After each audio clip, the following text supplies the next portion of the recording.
Namaskar friends, welcome to session 48 of the course on work system design, and currently we are in the 10th week of our discussion and the third session for week 10. We are trying to see the various examples through which we can calculate the number of observations, as well as we will see how to calculate a standard time based on the concept of work sampling. So in the previous week, if you remember, in week number 9, our target was to find out tools and techniques that can help us to establish a standard time for performing the task. Prior to that 4 weeks, we focused on method study, in which we were trying to establish the one best method or a better method of doing the work. Now we are trying to find out how we can set the standard time for performing the work using the method which we have already developed. And in our work measurement study, we have already seen that broadly there are 4 techniques which can be used for setting up of the standard time. The first one is a stopwatch type of time study, in which we have already seen that the continuous observation of the worker who is performing the work based on the standard method is done. The time is noted down, averaged out, multiplied by the performance rating factor to get or calculate the basic or the normal time, to which the allowances are added to get the standard time. So that is a simple time study approach using the stopwatch. Then we shifted our attention on work sampling during this week, and if you remember, in the very first session we tried to differentiate between the work sampling and the stopwatch type of time study.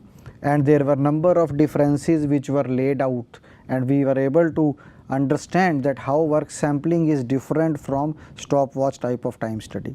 So stopwatch time study also is relevant, is most commonly used, and gives us a lot of data which can help us to set the standard time. Sometimes it will give us some information also regarding fine tuning the current method of doing the work also.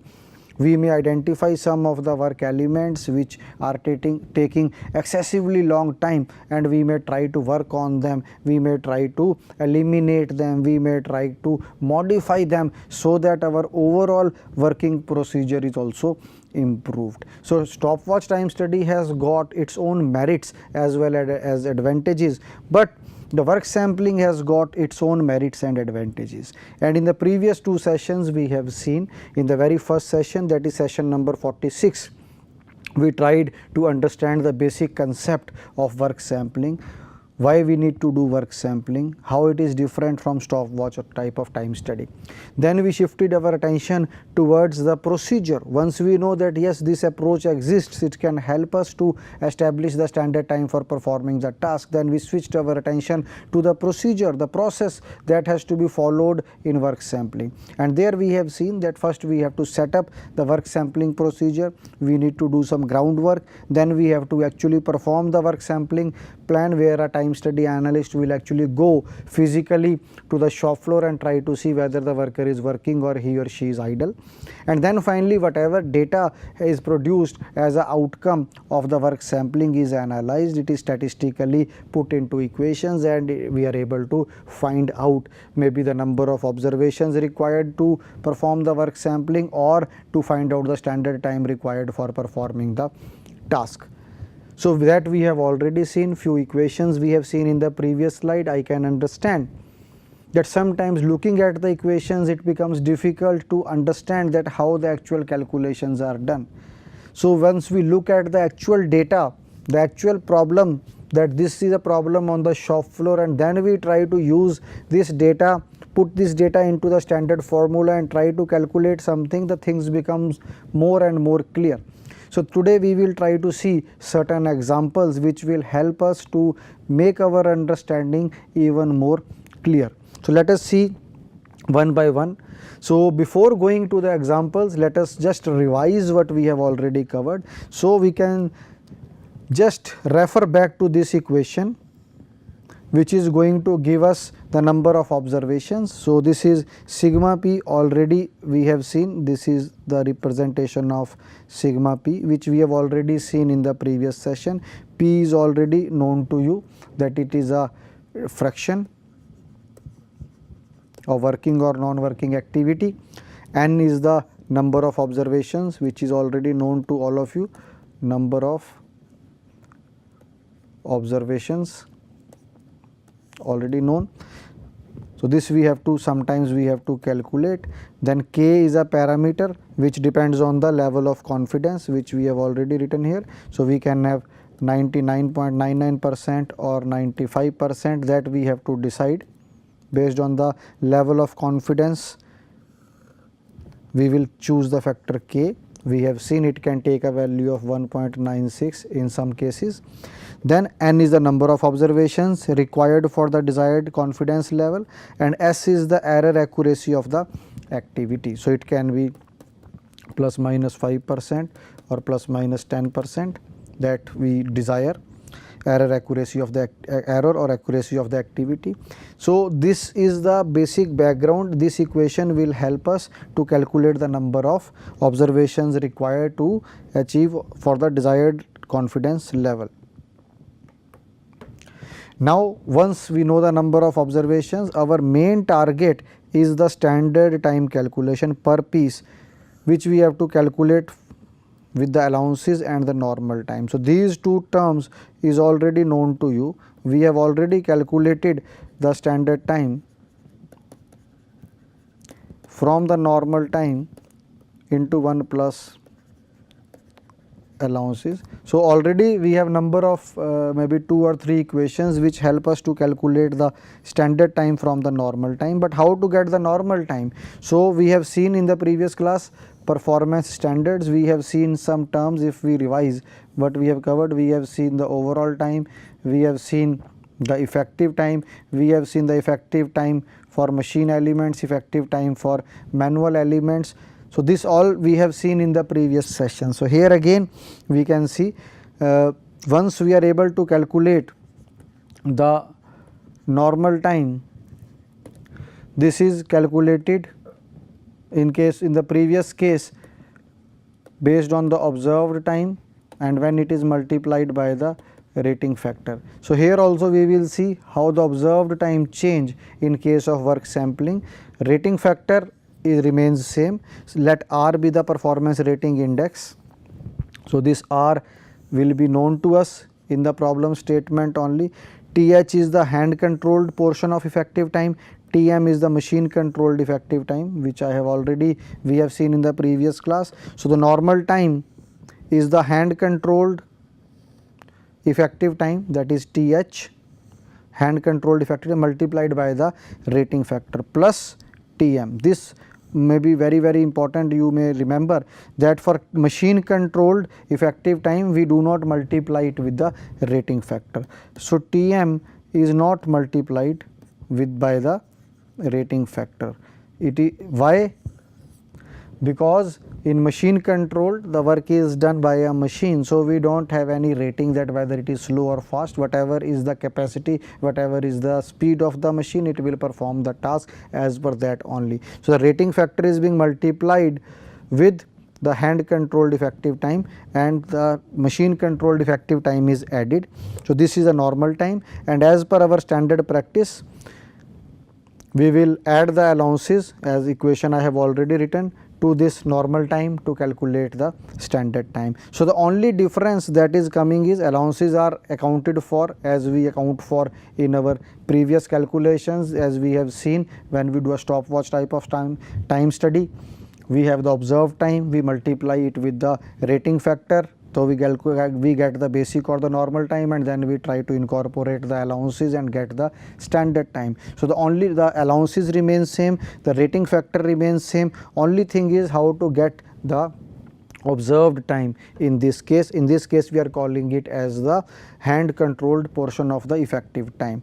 So that how to calculate the hand control portion of the effective time and the machine control portion of the effective time, or in nutshell how to calculate the effective time, how to get the total time, that is TO, overall time. So this is the difference between work sampling and the stopwatch type of time study. So let us now go and see some examples. Now example 1. So here you can see a soldering operation was work sampled the work sampling problem, over 2 days, that is 16 hours, 8 hours, 2 days into 8 hours shift. So, from there we get 16 hours, during which an employee soldered 108 joints. So, this is the what we call as the production quantity, which is already given. This will help us to calculate the time per piece. Actual working time was 90%. So, that is actual productive time of the total time, 90% of the total time. Total time is already 2 into 8 hours, that is 16 hours. And the performance rating is given as 120. So, performance rating is also given. So, what we do, we know R here already given in the problem. We know, as per my understanding, the overall time, that is 2 into 8, 16 hours, already we know. And what else is given? 90% is given. I think we can calculate T effective from there, that is 90% of the total time already known. So, 90% of TO we can calculate.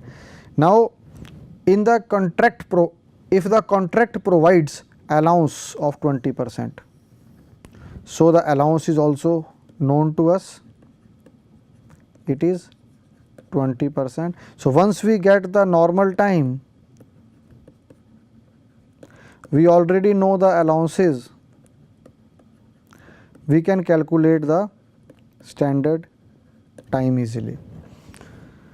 So, this is the problem at hand. Now, you can yourself try to solve this problem. It is a easy problem. So, there is nothing much to be calculated. So, the actual time is 90% of the overall time converted into minutes. So, it is 864 minutes.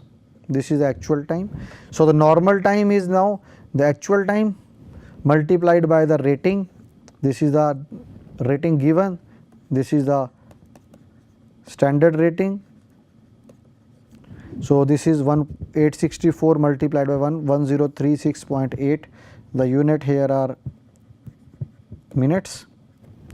Then the standard time, normal time, which is already calculated from this actual time into the rating factor. Actual time is calculated is 90% of the total time. Total time is 8 hours into 2 days, that is 16, already known to you. So, standard time is this 1.2 comes from, we are using the formula normal time into 1 plus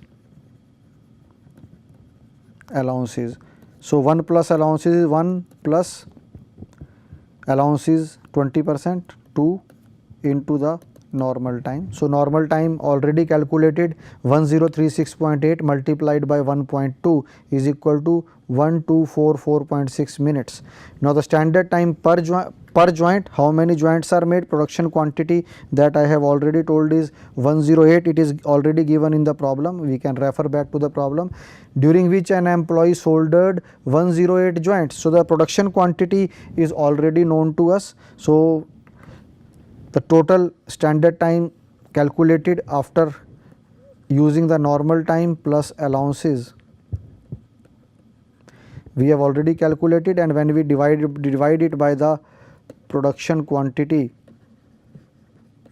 we can very easily calculate the standard time per joint or per unit or per piece.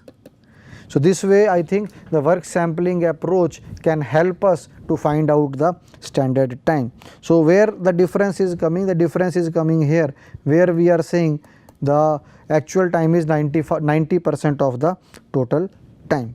Let us now take the second problem, that is example number 2. Let us see what is the problem statement given here. Preliminary work sampling, this is important. I think I have tried to refer to this earlier also. Sometimes this value of P, that is the percentage working or non-working activity, that we have to assume or we have to do some preliminary investigation. So, preliminary work sampling studies show that the machine was idle 25% of the time based on a sample of 100 observations. So, So 25% means that we can very easily from here, let us see now, P is coming out to be 25% times it is idle out of how much? A sample of 100 observations. So P comes out to be 25 divided by 100, 0.25. So one value is known to us. Find the number of observations needed. So we need to find out n, which is the number of observations needed for a confidence level of 95%. So the value of k we have to see that what we have to take for a confidence level of 95%. This is what once we have to locate that, and then the accuracy, the value of S is given as plus minus 5%. So this will become 0.05. So this is we can say the going to be the probable solution. Now we know that k into S is equal to k, not this, we already know that sigma p into k is equal to the p into S. I think this is the correct expression. So k we have to see as per the confidence level of 95%. Sigma p already we know the equation, p is already 0.25 and S is based on the accuracy, that is plus minus 5%. So let us see now how the solution turns out to be. So P into S is equal to K into sigma P. Let me check if I am correct. So P into S is equal to K into sigma P. Yes, it is correct. Now P already value is given, P is equal to 0.25 times idle. So this is 25% of 100 observations. This is data is already given. So from there we get 0.25. S is accuracy already given in the problem, plus minus 5%, and if you remember I have also written 0.05. So S is equal to plus minus 5%, 0.05.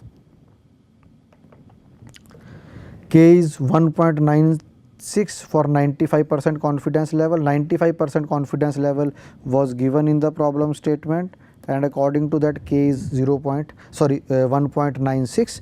So our P, this is P multiplied by S 0.0, K multiplied by sigma P. So this is sigma P, and in sigma P again we are using P and N, and from here we have to calculate the value of N, and N comes out to 4609 or 4610 approximately. So the number of observations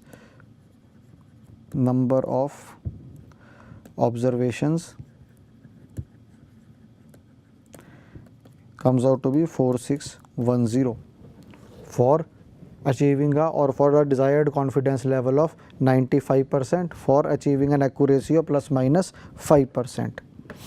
So this is the way we can calculate the number of observations, and if you can remember, this is the previous data which we must have, that 25% of the time the machine remains idle. Once again I can read the 25% time the machine was idle. So this previous investigative data or previous data is required to solve these types of problems. Now let us see example number 3. The management is interested to know the percentage of idle time of equipment. The percentage of idle time of equipment. The trial study showed that percentage of idle time would be 20%. This is a, as I have told, previous information, and this is 20%. Now we have to find out the number of random observations. So number of random observations means N is the variable that we have to find out for 95% level of confidence. So for 95% level of confidence, our K becomes 1.96, and S is again in this problem also 5 0.05 because it is given plus minus 5% accuracy. So now S is known to us, K is known to us, and P somehow is known to us. The trial study showed that percentage of idle time would be 20%. So in the beginning we know P is equal to 0.2. Now what is required to be calculated here is the value of N, which we have to find out. Now let us see that whatever information is given, is it sufficient to find out the value of N. So we know P into S, K into sigma P, standard equation. P into S, K into, this is the expression already number of times we have seen for sigma P. P is the fraction occurrence of events, which is already given. So P is 0.20, the idle, which is given in the problem statement. S is given because this is plus minus 5%. K is 1.96 for 95% confidence level. So if we use the same equation, this is the value of P, idle time, accuracy, K and sigma P. So if we put all the values, we get N is equal to 64. So the number of observations required, again in this problem, number of observations equal to N, which is calculated is 6400. So the number of observations are 6400. So again, for calculating this, we required one important information, which is, again I will take it to this point, that is 20% of the time the machine is idle. So that is important. The trial study showed that percentage of idle time would be 20%. So based on the previous historical data, we have been able to find out the number of observations required. Now let us see the last example for today, that is example number 4. The following data refers to sampling study of a production of one component. So a component is being produced. Duration of data collection is 5 days at the rate of 8 hours per day. This is important because from here we will try to calculate our overall time. Number of operators is also given, that is 10. This will also give us input for the calculation of the overall time. Allowances are also given. And production quantity for 5 days, the overall production quantity is also given, that is 6000 components. This is will help when we calculate the standard time per component. So let us see now how we can use this data. So what will be our approach when we have to solve this? So first there is another problem, maybe addition to this problem statement. So this is a sampling data collected. So number of observations 1, 2, 3, 4 and 5. Occurrence of activity, number of observations when the activity was occurring or the work was being done. Now what is the problem statement? We have to calculate the standard time of production of the component if average performance rating of operator is 120. So the rating is also given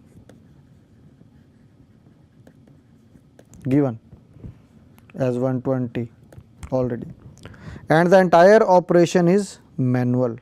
So if you remember in the previous session when we were studying the performance standards, in that we have seen that we can have a machine effective time and we can have a manual effective time. So here the whole operation has been given as manual. So now if you see, this is a well established problem and we can calculate the standard time per piece. How it can be calculated? If we see that most of the things are known to us. Now if you remember, as per the stopwatch time study, first we calculate the normal time or the basic time as the observed time multiply by the rating factor, and then we calculate the standard time from the normal time plus the allowances. So here The allowances are already given. If you see, allowances are given in the previous slide. If I go back to the previous slide, you can see allowances given for the process are 15%. So the allowances are known to us. Rating factor is also known to us as 120. We now need to find out the normal time as well as this total time that has to be found out. Now let us see, there are number of observations, occurrence of activity. So we can add these, do the summation of all these and do the summation of all these. So this will give us a total number of observations and percentage occurrence of activity. So as far as my understanding goes, if we go to the previous slide, we have lot of information. So for calculating our TO, that is the overall time, we can have 5 days, 8 hours per day, 10 number of operators, number of the total time. This is into, if we want to bring it to minutes, multiplied by 60. So we can get TO, and from where we will get our T effective. For getting the T effective, this total TO needs to be multiplied by the number of observations of working or productive divided by the total number of observations. So these observations already 5 data points are given. So we get our T effective. So accordingly we will move forward and see how the solution unfolds. So let us see. Now total number of observations already n, I have told that we can do the summation of the values given in the table. Then the number of observations, that is working, so that is NP. We calculate all the observations working from the table. Again I can get back and try to explain from where we get n. So this summation will give us n number of observations, and occurrence of activity, summation of this row will give us, but it will give us the actual working of observations or working observations. So these are the working or productive, number of observations working 920, total number of observations 1075. Now we have to calculate the overall time TO. Now overall time per piece TO we can calculate. So we can this is TO is the total time work. Total time work is 5 days, 8 hours, 10 operators, 60 minutes. So this is the total time. If we want to calculate per unit the total time worked, total number of number of units produced, this is the overall time per piece TO. So number of pieces produced is 6000, which is already given in the problem. So our overall time comes out to be 4 minutes, but we have to now look at the effective time. So the effective time per piece will be TE, that is TO, which is coming out to be 4 multiplied by NP. NP already we know, working observations 920 divided by n is the total number of observations 1075, and from here we can calculate 4 into 920 divided by 1075. T effective is coming out to be 3.423 minutes. So now one time we have calculated, that is the T effective time per piece already calculated 3.423. Now what we do? There are two other things which have to be incorporated. First thing that we need to incorporate is the rating factor, and the second thing that we need to incorporate is the allowances. So let us see now. So the normal time is the observed time, which we have already calculated 3.423 multiplied by the rating factor, that is basically 120 is given divided by standard rating. So we get 4.107 minutes, and the standard time is normal time into 1 plus allowances, all of you know. So this is the normal time, 1 plus allowances 50% are given, so 4.724. this is the standard time per piece.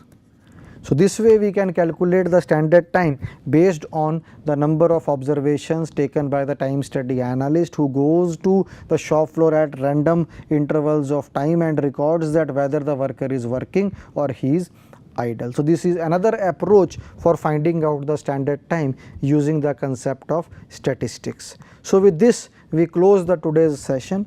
In our next session, we will try to understand other techniques which can help us to set the standard time for performing the task which is being performed by a able-bodied worker, a skilled worker, experienced worker, using the approach, the method, the technique which has been developed as an outcome of the method study during our overall objective of the work system design. Thank you.